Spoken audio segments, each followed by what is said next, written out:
장미는 장미꽃을 피워야 하고 또 국화는 국화꽃을 피워야 합니다. 사과나무는 사과를 열매 맺어야 하고 수박씨는 수박이 열리게 해야 합니다. 세상의 모든 것들이 저마다 목적이 있고 사명이 있습니다. 사람도 마찬가지입니다. 인생을 살아갈 때 하나님을 믿는 사람과 믿지 않는 사람의 차이는, 하나님을 믿는 사람은 하나님을 위해서 살고 믿지 않는 사람은 자기 자신을 위해서 산다는 것입니다. 그런데 우리는 미숙하기에 하나님을 믿으면서도 자기 자신을 위해서 살 때가 있습니다. 그럼에도 하나님께서는 우리를 포기하지 않으시고 우리를 훈련시키시고 우리를 하나님의 사람으로 다듬으십니다. 성경에 나오는 하나님의 사람들은 모두 이런 과정을 거쳤습니다. 하나님께서 다듬으시고 빚으시고 고쳐서 사용하셨습니다. 이스라엘 백성이 가장 흠모하는 왕 다윗도 이런 과정을 거쳤습니다. 이런 과정을 통해 다윗은 하나님께서 인정하시는 왕이 되었습니다. 다윗은 그의 삶을 통해 여호와 하나님이 드러나게 하였습니다. 하나님께 영광 돌리는 삶을 살았습니다. 우리가 믿음으로 사는 과정도 마찬가지입니다. 우리는 우리의 삶을 통해 하나님께서 드러나시도록 해야 합니다. 우리의 삶을 통해 하나님께서 드러나시려면 어떻게 해야 하는지 함께 나누기를 원합니다. 첫째, 지혜로운 말을 해야 합니다. 사람은 말을 합니다. 말은 그 사람의 인격입니다. 사람의 말을 들어보면 그 사람이 어떤 사람인지, 어떤 인격을 가졌는지 알 수 있습니다. 이런 면에서 우리는 말을 할 때 지혜로운 말을 해야 합니다. 지혜의 근본은 하나님을 경외하는 것입니다. 지혜로운 말은 하나님을 경외하게 하는 것이고 하나님과 진리를 나타내는 말입니다. 지혜로운 말은 하나님이 드러나는 말입니다. 우리는 말을 할 때 항상 조심해야 합니다. 말 한마디가 사람을 살리기도 하고 죽일 수도 있습니다. 우리는 말 한마디를 하더라도 사람을 살리는 말을 해야 하고 지혜로운 말을 해야 합니다. 다윗이 양털 깎는 나발에게 양식을 구하였다가 거절을 당했습니다. 오히려 나발은 다윗을 모욕하였습니다. 다윗은 화가 머리끝까지 나서 400명을 이끌고 나발의 집을 진멸하기 위해서 올라가고 있었습니다. 그때 하인을 통해 모든 상황을 들은 나발의 아내 아비가일이 다윗에게 선물을 먼저 보냈습니다. 그리고 그 이후에 아비가일이 내려가다가 다윗의 일행을 만나게 되었습니다. 지금 다윗은 눈에 보이는 것이 없습니다. 다윗은 화가 머리끝까지 나서 오직 나발에 대해 복수를 하겠다는 생각밖에 없었습니다. 이때 아비가일이 다윗을 보고 급히 나귀에서 내려 다윗 앞에 엎드렸습니다. 그리고 얼굴을 땅에 대었습니다. 아비가일은 겸손한 자세를 취했습니다. 그리고 아비가일은 나발의 죄악을 자기에게 돌리라고 합니다. 아비가일은 먼저 다윗의 화를 가라앉혔습니다. 아비가일은 다윗을 나의 주라고 불렀습니다. 자기 남편을 불량한 사람이라고 하면서 개의치 말라고 합니다. 25절에 보면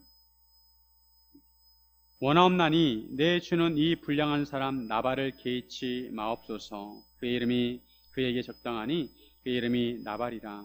그는 미련한 자이니이다. 여종은 내 주께서 보내신 소년들을 보지 못하였나이다. 나발의 뜻이 미련한 자입니다. 나발은 그의 이름처럼 원래 미련한 자니까 개의치 말고 모든 잘못을 자기에게 돌리라는 것입니다. 자기는 다윗이 보낸 소년들을 보지 못했다는 것입니다. 만약 자기가 그 소년들을 보았다면 자기는 나발같이 하지 않았을 것이라는 것입니다. 그러면서 아비가일은 다윗으로 하여금 보복하는 일을 하나님께서 막으셨다고 합니다. 26절에 보면 내 주여 여호와께서 살아계심을 두고 맹세하노니 내 주도 살아계시거니와 내 주의 손으로 피를 흘려 친히 보복하시는 일을 여호와께서 막으셨으니 내 주의 원수들과 내 주를 해하려 하는 자들은 나발과 같이 되기를 원하나이다. 지금 다윗은 나발을 치러 가고 있습니다. 그런데 여호와 하나님께서 다윗의 손에 피를 흘리는 것을 원치 않으신다는 것입니다. 그러니 다시 한번 생각하라는 것입니다. 아비가일은 먼저 다윗에게 가져온 예물을 받아서 다윗의 소년들에게 주기를 원한다고 했습니다. 그리고 자기의 허물을 용서하고 다윗으로 하여금 다윗이 어떤 상황이 있는지 다시 한번 생각해 보도록 했습니다. 28절 주의 여종의 허물을 용서하여 주옵소서. 여호와께서 반드시 내 주를 위하여 든든한 집을 세우시리니 이는 내 주께서 여호와의 싸움을 싸우심이요 내 주의 일생에 내 주에게서 악한 일을 찾을 수 없음이니이다. 여호와 하나님께서 다윗을 향하신 뜻을 생각해 보라는 것입니다. 하나님께서는 반드시 다윗을 위해서 든든한 집을 세우실 것입니다. 그리고 다윗은 지금 여호와를 위해서 싸우고 있다는 것입니다. 자기 자신을 위한 싸움이 아니라 여호와 하나님을 위한 싸움을 싸우고 있다는 것입니다. 그러니 나중에 후회할 일을 하지 말라는 것입니다. 어떤 사람이 일어나서 다윗을 해하려고 다윗의 생명을 찾을지라도 다윗의 생명은 하나님과 함께 생명싸개 속에 쌓여져 있을 것이고 다윗의 원수들의 생명은 물매를 던지듯 여호와께서 그것을 던지실 것이라는 것입니다. 즉 다윗은 안전하니까 하나님이 함께 하심으로 안전하니까 다시 한번 생각해 보라는 것입니다. 그러므로 앞으로 여호와께서 다윗에 대해서 말씀하신 대로 다윗을 이스라엘의 지도자 이스라엘 왕으로 세우실 텐데 그때 무지한 피를 흘렸다든지 다윗이 친히 보복하였다든지 함으로 말미암아 술팔 일을 만들지 말라는 것입니다. 그때 마음에 걸리는 일을 만들지 말라는 것입니다. 지금은 다윗이 광야에 있지만 때가 되면 하나님께서 다윗을 세워서 이스라엘의 왕이 되게 하실 것이고 그때 후회할 일을 하지 말라는 것입니다. 지금 다윗은 화가 머리끝까지 나서 이성이 마비되었습니다. 절제력을 잃었습니다. 지금 당장 나발을 진멸하면 속은 시원할지 모르지만 나중에 이스라엘 왕이 되었을 때 다윗의 이력을 더럽히게 된다는 것입니다. 다윗은 무지한 자의 피를 흘린 자이고 보복하는 자라는 오명을 남길지 모릅니다. 아비가일의 말은 다윗으로 하여금 정신을 바짝 차리게 했습니다. 아비가일의 말을 듣고 보니 감정대로 행할 일이 아니었습니다. 아비가일은 다윗에게 지혜롭게 말함으로 인해서 나발의 집안을 진멸하라고 하는 일을 막았습니다. 사람은 감정을 가지고 있습니다. 그래서 화가 너무 나면 물불을 가리지 않고 앞뒤를 따지지 않고 자기 성질대로 하라는 경향이 있습니다. 화가 너무 나면 되돌릴 수 없는 죄를 짓게 되고 파멸로 치닫게 됩니다. 화가 나면 별의별 생각을 다 합니다. 이때 조심해야 합니다. 감정에 휘말려서는 안 됩니다. 분노의 감정에 휘말리면 생명을 해하게 되고 평생 후회할 일을 하게 되고 죄를 지을 수 있습니다. 가인이 하나님께서 자기의 제물은 받지 않으시고 아벨의 제물만 받으셨을 때 아벨을 시기하고 화를 냈습니다. 이때 하나님께서 가인에게 이런 말씀을 하셨습니다. 창세기 4장 7절에 내가 선을 행하면 어찌 낯을 들지 못하겠느냐. 선을 행하지 아니하면 죄가 문에 엎드려 있느니라. 죄가 너를 원하나 너는 죄를 다스릴지니라. 사람이 선을 행하지 아니하면 죄가 문에 엎드려 있고 죄가 원한다는 것입니다. 그러므로 죄를 다스려야 한다는 것입니다. 우리의 감정과 우리 자신을 다스려야 한다는 것입니다. 죄를 다스려야 합니다. 오히려 선을 행해야 합니다. 아비가일은 지혜로운 말로 다윗이 죄를 다스리도록 했습니다. 하마터면 다윗이 나발 집안의 모든 남자들을 다 죽일 뻔했습니다. 이런 면에서 지혜로운 말을 할 줄 알아야 합니다. 지혜로운 말은 경우에 합당한 말입니다. 잠언 25장 11절 경우에 합당한 말은 아로 새긴 은쟁반의 금사관이라. 경우에 합당한 말은 아로 새긴 은쟁반의 금사관처럼 아주 값지고 귀하다는 것입니다. 경우에 합당한 말은 말 한마디가 낭망한 사람에게, 절망한 사람에게 희망을 주기도 하고 죽으려고 하는 사람에게 말 한마디가 다시 살게 하는 의지를 갖게 하기도 합니다. 그만큼 경우에 합당한 말은 아주 소중하다는 것입니다. 베드로전서에 보면 우리가 말을 할 때 하나님의 말씀을 하는 것 같이 하라고 합니다. 하나님의 말씀에 일치하는 말을 해야 하고 하나님처럼 하나님께서 말씀하시는 것처럼 말을 해야 합니다. 하나님이라면 어떻게 말씀하실까 생각하고 말하라는 것입니다. 우리는 지혜로운 말을 해야 합니다. 말할 때 절제할 수 있어야 하고 사람을 세워주고 생명을 살리는 말을 해야 합니다. 어떤 사람은 말에 가시가 있습니다. 말할 때마다 다른 사람의 마음을 후벼 팝니다. 나발처럼 다른 사람에게 모욕감을 주고 마음에 상처를 남깁니다. 성도는 말할 때도 인격적으로 말해야 하고 예수님처럼 겸손하고 온유하게 말을 해야 합니다. 특히 우리는 가까운 사람들, 가족들에게도 따뜻하고 위로가 되는 말을 해야 합니다. 지혜로운 말은 하나님 안에서 우리 자신을 돌아보게 하는 말입니다. 지혜로운 말은 나중에 후회가 없도록 하는 말입니다. 지혜로운 말은 하나님을 드러내는 말입니다. 사랑하는 여러분, 지혜로운 말을 하시기를 주님의 이름으로 축원드립니다. 둘째, 나의 감정이 아니라 하나님의 뜻이 드러나야 합니다. 우리의 삶을 통해 우리 자신이 아니라 하나님이 드러나야 합니다. 우리는 우리 자신을 위해서 사는 것이 아니라 하나님을 위해서 사는 것입니다. 그러므로 우리의 말과 행동과 삶을 통해서 내가 드러나서는 안 되고 하나님께서 드러나야 합니다. 아비가일의 말을 들은 다윗은 그제서야 정신을 차렸습니다. 자기가 지금 무슨 짓을 하려고 했는지 깨닫게 되었습니다. 다윗은 아비가일의 지혜로운 말을 통해 다시 한번 생각하게 되었습니다. 아비가일의 말이 맞았습니다. 나발을 죽이게 되면 결국 후회할 일이었습니다. 다윗은 아비가일의 말을 통해 정신을 차리게 된 것을 하나님께 감사하고 찬송했습니다. 다윗은 아비가일을 자기에게 보내셔서 다윗을 영접하게 하신 이스라엘 하나님 여호와를 찬송했습니다. 하나님께서 아비가일의 지혜를 통하여 다윗이 피를 흘리는 것과 복수하는 것을 막으셨다고 고백을 합니다. 33절에 보시면 또 내 지혜를 칭찬할지며 또 내게 복이 있을지로다. 오늘 내가 피를 흘릴 것과 친히 복수하는 것을 내가 막았느니라. 하마터면 다윗이 큰 오점을 남길 뻔했습니다. 마치 잠에 취해서 자기가 무엇을 하는지도 모르고 움직이다가 잠에서 깨어난 사람처럼 느껴졌습니다. 아비가일의 지혜로운 말은 자기의 늪에 빠진 다윗을 깨어나게 했습니다. 다윗은 아무리 생각해도 자기를 막아준 아비가일이 고마웠습니다.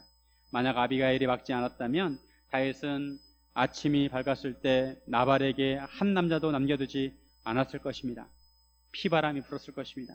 다윗은 아비가일이 드리는 선물을 받고 아비가일의 말을 듣고 그 청대로 하겠다고 하였습니다.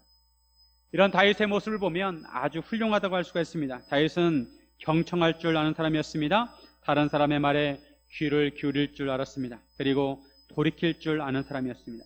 이런 면이 다윗이 훌륭합니다. 사실 화가 너무 나면 아무 소리도 들어오지 않습니다. 하지만 평소에 다윗은 다른 사람의 말에 귀를 기울였습니다. 다윗은 사무엘의 말을 잘 들었고 다윗은 하나님의 말씀을 들을 줄 알았습니다. 다윗은 자기와 함께한 사람들의 말을 들었고 다윗은 아비아달의 말을 들었습니다. 그리고 다윗은 나중에 나단 선지자가 자신의 잘못을 지적할 때도 그 잘못을 인정하고 회개했습니다. 이처럼 자기 잘못을 지적받았을 때 그것을 인정하고 돌이킬 수 있는 사람이 훌륭한 사람입니다. 어떤 사람은 잘못을 지적받으면 버럭 화를 내는 사람이 있습니다. 자기 잘못을 인정하게 되면 자기 자존심이 무너진다고 생각합니다. 그래서 잘못을 인정하지 않고 발뺌을 하고 자기를 합리화시킵니다. 그러나 다윗은 다른 사람의 말을 경청하고 자기를 돌아볼 줄 알았습니다. 그리고 자기의 잘못된 부분을 직시하고 고칠 줄 알았습니다. 다윗이 나발에 대해서 복수하고 싶은 것은 자기의 화를 발산하고 자기의 의를 세우려고 하는 것입니다. 만약 다윗이 자기의 감정대로 나발의 집안을 진멸하였다면 자기를 드러내는 것입니다. 자기를 드러내는 사람은 자기 자존심이 구겨지는 것을 참지 못합니다. 자기를 모욕하고 자기를 창피하게 하고 부끄럽게 하는 사람을 자기 발로 짓밟아야 속이 시원한 사람입니다. 그런데 사람이면 누구나 이런 감정을 가지고 있습니다. 2020년에 목동에 사는 한의사 부부가 있었습니다. 두 어린 자녀들이 있었는데 이 자녀들을 교육시키기 위해서 학원가가 많은 목동으로 이사를 했습니다. 그런데 집 문제로 인해서 서로 부부싸움을 하다가 아내와 아이들을 죽이고 자신도 투신을 하였습니다. 부부싸움을 하다가 화를 참지 못하고 분노를 주체하지 못해서 범행을 저지르게 되었습니다. 한순간에 일가족이 비극을 맞게 되었습니다. 분노는 이성을 마비시키고 사람을 파괴적으로 만듭니다. 그 순간에 조금만 참으면 모든 것이 지나가게 될 것입니다. 그런데 그 순간을 참지 못했습니다. 이 한의사가 유서를 남겼는데 돌이킬 수 없는 죄를 저질렀다고 하였습니다. 아마 부부싸움을 하면서 서로의 잘못을 지적하고 자존심을 상하게 했을 것입니다. 그럴 때 어떻게 하느냐가 중요합니다. 내가 화풀이 할 것인가 아니면 참을 것인가. 그때 무엇이 중요한지를 생각해야 합니다. 누구를 위해 살고 있는지를 생각해야 합니다. 어떤 것이 중요한지, 가정을 위한 것이 무엇인지, 어떤 것이 행복인지, 어떤 것이 참다운 진리인지 생각을 해야 합니다. 하나님의 사람은 자기를 드러내기보다 하나님을 드러내야 합니다. 자기 감정을 드러내기보다 하나님의 뜻이 드러나야 합니다. 아비가일이 다윗을 설득할 수 있었던 것도 이런 측면입니다. 만약 다윗이 나발을 죽이게 되면 다윗의 자존심을 세우고 다윗을 드러낼 수는 있습니다. 하지만 하나님의 의로우심을 드러낼 수는 없습니다. 다윗의 광야 생활이 도루묵이 되는 것입니다. 다윗은 하나님의 기름 부음을 받은 자입니다. 다윗은 장차 이스라엘의 왕이 될 사람입니다. 이스라엘 왕이 될 사람이 자기 분에 못 이겨 사람을 죽이고 보복하게 되면 그것은 이스라엘 왕으로서 흠이 될 것이고 자기 감정도 다스리지 못하는 사람으로 여겨질 것입니다. 다윗은 지금까지 광야에서 고생하는 것은 하나님의 기름 부으심을 받은 자로서 하나님의 나라를 세우기 위함이었습니다.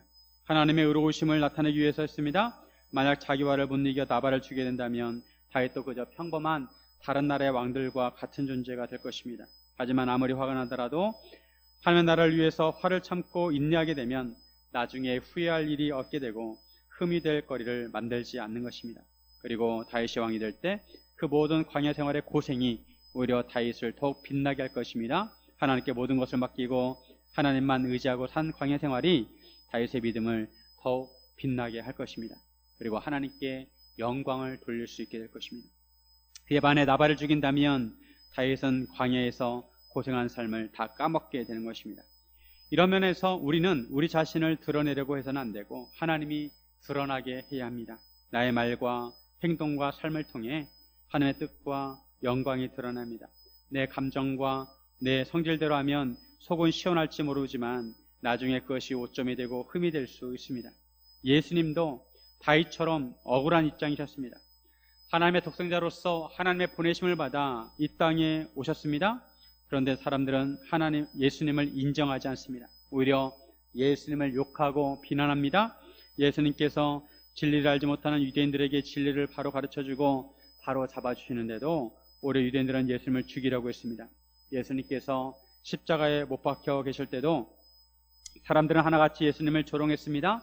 예수님을 십자가에 못 박게 한 대제사장들과 서기관들도 조롱하고 지나가는 사람들도 조롱하고 비난했습니다. 지금 누구 때문에 예수님께서 십자가에 달려있는지 그들은 알지 못하고 예수님이 인간을 대신해서 하나님의 심판을 받으시는데도 인간은 전혀 그것을 알지 못하고 예수님께 돌을 던졌습니다. 사람들이 십자가에 달린 예수님을 보고 저가 남은 구원했을 때 자기는 구원할 수 없도다 라고 조롱할 때 저 같으면 십자가에 잠깐 내려와서 혼내주고 다시 십자가에 올라갈 텐데 예수님은 잠잠하셨습니다. 오히려 그들이 몰라서 그런다고 하면서 그들을 용서해달라고 하셨습니다. 예수님은 원수인 그들을 용서하셨습니다. 원수까지도 사랑하시는 말씀을 실천하셨습니다. 그리고 우리에게도 자기 십자가를 지고 따르라고 하십니다. 우리는 힘들 때 예수님을 생각해야 합니다. 우리는 죄성을 가진 우리 자아를 십자가에 못 박아야 합니다. 갈라디아서 2장 20절 내가 그리스도와 함께 십자가에 못 박혔나니 그런즉 이제는 내가 사는 것이 아니요 오직 내 안에 그리스도께서 사시는 것이라. 이제 내가 육체 가운데 사는 것은 나를 사랑하사 나를 위하여 자기 자신을 버리신 하나님의 아들을 믿는 믿음 안에서 사는 것이라. 우리는 죄성을 가진 우리 자아를 십자가에 못 박아야 합니다. 우리 자신이 죽어야 합니다. 그리고 예수님과 함께 부활해야 합니다. 예수님의 제자로 부활해야 하고 예수님의 성품을 닮은 자로 부활해야 합니다. 사도 바울은 나는 날마다 죽노라 라고 했습니다. 날마다 죽으려면 날마다 부활해야 합니다. 나는 날마다 죽고 우리는 날마다 죽고 날마다 부활해야 합니다. 예수님께서 십자가에 돌아가셨을 때 하나님의 의가 드러났듯이 우리는 날마다 우리 자신을 십자가에 못 박고 예수님과 함께 부활해야 합니다. 그래야 하나님의 의가 드러날 수 있습니다. 사랑하는 여러분, 우리 자신이 아니라 하나님이 드러나시기를 주님의 이름으로 축원드립니다. 셋째, 하나님을 나의 주인으로 삼아야 합니다. 하나님 믿는 자들은 믿음으로 살아야 합니다. 우리는 오직 믿음으로 살아야 합니다. 오직 믿음으로 산다는 것은 하나님의 주권과 통치와 섭리와 계획과 심판을 신뢰한다는 것입니다. 내가 아니더라도 하나님께서 의롭게 통치하신다는 것을 믿는 것입니다. 내가 아니라 하나님께서 나의 주인이 되셔야 합니다.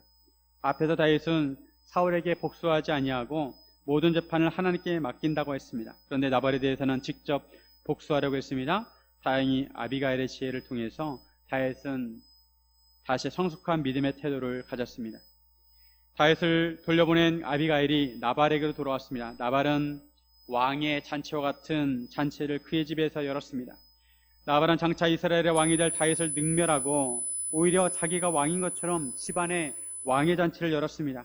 나발은 크게 취하였고 스스로 기뻐했습니다. 아비가일은 아침 밝을 때까지 나발에게 아무 말도 하지 않습니다. 아침이 밝았을 때 나발이 포도주에 깬 후에 아비가일은 나발에게 그동안에 있었던 모든 일을 말해줍니다. 그러자 나발이 낙담하여 몸이 돌과 같이 되었습니다. 나발은 하마터면 큰 일을 당할 뻔하였다는 것을 알고 충격을 받게 됩니다. 나발의 몸이 돌과 같이 되었다는 것은 나발의 몸이 아프게 되었고 그의 몸이 굳었다는 것입니다. 그리고 약 열흘 후에 하나님께서 나발을 치셔서 그가 죽게 되었습니다. 나발의 뜻은 미련하다는 뜻입니다. 미련하다의 단어는 무너진다에서 나왔습니다. 나발은 결국 무너지게 되었습니다. 이것도 모르고 왕이 잔치를 하는 모습을 보면 영적으로 매우 둔감한 자라고 할 수가 있습니다. 하나님께서 그를 무너지게 하셨습니다. 하나님의 기름 부음을 받은 다윗을 모욕한 나발을 하나님께서 치셨습니다.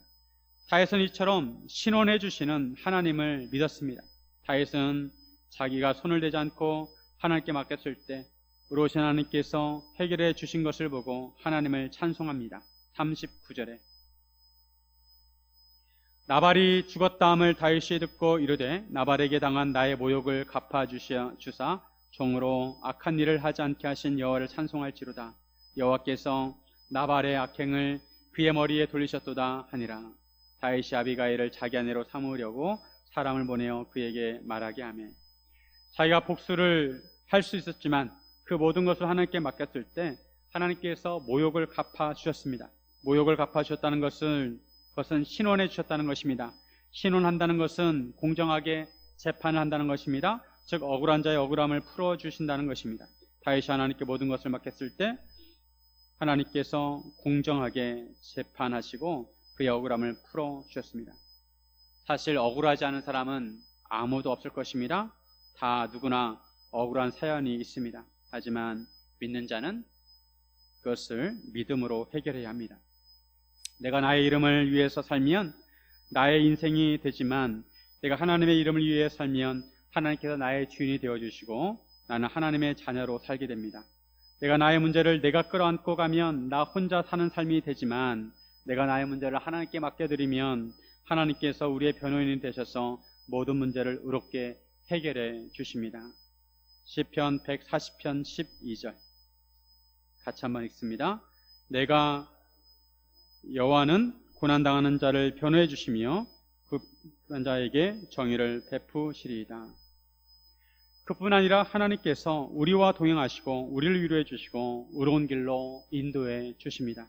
다윗이 다윗의 문제를 하나님께 맡겼을 때 하나님께서 자기 이름을 위하여 의의 길로 인도하시는 체험을 하게 되었습니다. 하나님께서 하나님의 이름을 위하여 다윗을 의의 길로 인도하셨습니다. 우리가 우리 문제를 하나님께 맡길 때 하나님께서 그 문제를 하나님의 문제로 여기시고 하나님의 이름을 위하여 하나님께서 해결해 주신다는 것입니다. 그러므로 우리가 하나님을 믿는다면 하나님의 통치와 하나님의 계획과 하나님의 의를 신뢰해야 합니다. 잠언 22장 23절 대저 여호와께서 신원하여 주시고 또 그를 노력하는 자의 생명을 빼앗으시리라. 예수님께서 십자가에 자기 생명을 내어 놓으신 것은 이런 하나님 아버지의 주권과 통치를 믿으셨기 때문입니다. 의로우신 하나님 아버지께서 아버지에게 다 생각이 있으시고 계획이 있으시다는 것입니다. 결국 후회되는 일이 없을 것을 믿으셨습니다. 자신이 죽는데도 예수님은 하나님 아버지를 신뢰했습니다. 예수님의 제자들도 이런 믿음을 가졌기에 거의 다 순교를 하였습니다. 하나님의 주권과 통치와 섭리와 부활을 믿기에 하나님께 모든 것을 맡길 수가 있었습니다. 우리도 이런 믿음을 가져야 합니다. 우리도 다윗처럼 하나님의 통치를 신뢰해야 합니다. 예수님처럼 하나님의 계획과 의를 신뢰해야 합니다. 예수님은 제자들은 우리에게 이런 믿음을 요구하십니다. 그 당장 야이로의 죽은 딸을 살리실 때도 두려워하지 말고 믿기만 하라고 하셨습니다. 우리 생각에는 딸이 죽으면 다 끝난 것 같습니다. 상환 종료입니다. 그런데 예수님은 믿기만 하라고 하십니다. 무슨 말씀이냐 하면 우리가 그 과정을 이해하지 못할지라도 예수님을 믿기만 하면 우리가 바라는 것을 이루어 주신다는 것입니다. 아브라함도 하나님의 말씀에 순종하여 이삭을 제물로 바치려고 했습니다. 이삭이 죽으면 끝입니다. 모든 언약이 끝입니다. 그런데도 아브라함은 하나님께서 죽은 자 가운데서 이삭을 살리실 것을 믿고 순종하게 되었습니다. 이것이 바로 믿음입니다. 이것이 하나님을 주인 삼은 삶입니다. 우리는 하나님을 나의 주인으로 삼아야 합니다. 내가 주인이 되어서는 안 됩니다. 내가 주인 삼은 모든 것을 하나님 앞에 내려놓아야 합니다. 나의 분노와 나의 뜻과 나의 생각과 나의 감정과 나의 계획까지도 하나님 앞에 내려놓아야 합니다. 나의 미래와 나의 가정과 나의 자녀와 나의 사업과 나의 일과 나의 직장과 나의 진로까지도 다 하나님 앞에 내려놓아야 합니다. 이것이 하나님을 주인 삼은 삶입니다. 우리가 모든 것을 손에 쥐고 내려놓는 과정이 없으면 하나님께서 우리의 주인이 되실 수가 없습니다. 우리는 한 발 물러서서 하늘을 바라볼 수 있어야 합니다. 그러면 하나님의 은혜가 보이게 되고 감사거리가 보이게 됩니다. 오늘 본문에서 다윗은 시험을 당하였지만 자신을 내려놓는 훈련을 했습니다. 지금 당장은 화를 주체할 수 없었지만 모든 것을 내려놓고 다 하나님께 맡기게 되었습니다. 그때 하나님께서 알아서 처리해 주셨습니다. 하나님께서 신원하여 주셨습니다. 한편 다윗은 나발이 죽었다는 소식을 듣고 아비가일을 자기 아내로 삼으려고 사람들을 보냅니다. 다윗은 아비가일의 지혜에 감탄했을 것입니다. 한편으로 다윗은 아비가일을 보호해야 했습니다. 아비가일은 나발의 죽음으로 인해서 나발의 친족들이나 사울의 세력들에게 공격을 당할 수도 있었습니다. 다윗은 이런 아비가일을 보호해 줘야 했습니다. 아비가일은 다윗이 보낸 사람들을 따라 나귀를 타고 처녀 5명과 함께 따라가게 되었습니다. 그리고 다윗의 아내가 되었습니다. 또한 다윗은 이스라엘 여인 아히노암을 아내로 맞이합니다. 원래 아내였던 사울의 딸 미갈은 사울이 갈림에 사는 라이스의 아들 발디에게 주었습니다. 다윗은 아히노암과 아비가일을 아내로 맞이합니다. 이 둘은 모두 유다 지파 출신입니다. 다윗은 유다 지파와 결속을 가졌습니다. 다윗은 압살롬의 반란을 피해 도망을 갈 때도 자신을 비방하는 시므이에 대해서도 하나님께 맡기게 됩니다. 시므이는 도망가는 다윗을 쫓아오면서 다윗에게 욕을 합니다. 하지만 다윗의 신하들이 당장 가서 그를 죽이겠다고 하자 다윗은 그렇게 하지 말라고 하고 하나님께 맡게 됩니다. 하지만 결국에 시므이는 나중에 심판을 받습니다. 이런 다윗의 행동을 통해 알 수 있는 것은 복수는 우리의 것이 아니라는 것입니다. 하나님의 사람은 모든 것을 하나님께 맡겨야 합니다. 복수를 내 손으로 하면 시원할 것 같아도 하나님께서는 그것을 원하지 않으십니다. 모든 것을 하나님께 맡기고 우리는 믿음으로 살고 원수라도 용서하기를 바라십니다. 하나님께서는 우리 억울함과 고난을 다 아십니다. 그리고 헤아려 주십니다. 우리 하나님의 신실하심을 믿어야 합니다. 사람들은 자기 손으로 복수하지 않으면 되게 아쉬워합니다. 되게 억울해합니다. 그런데 나중에 후회하는 것보다 잠시 억울한 것이 낫습니다. 우리는 내가 아니라 하나님이 드러나는 삶을 살아야 합니다. 하나님이 우리의 주인이 되셔야 합니다. 구름은 자기 자신을 드러낼 때 그저 흰 구름일 뿐입니다. 하지만 구름이 자신을 태양에 맡길 때 아름다운 노을이 될 수가 있습니다. 우리는 항상 생각해야 합니다. 우리가 어떻게 해야 내 삶을 통해서 하나님을 드러낼 수 있을까? 우리가 앞으로 일주일 동안 또 살아갈 텐데 우리는 어떤 일이 있더라도 한 번 더 생각해 봐야 합니다. 어떻게 해야 내가 하나님을 드러낼 수 있을까 생각해야 합니다. 사랑하는 여러분, 우리의 삶을 통해 하나님이 드러나시기를 주님의 이름으로 축원드립니다.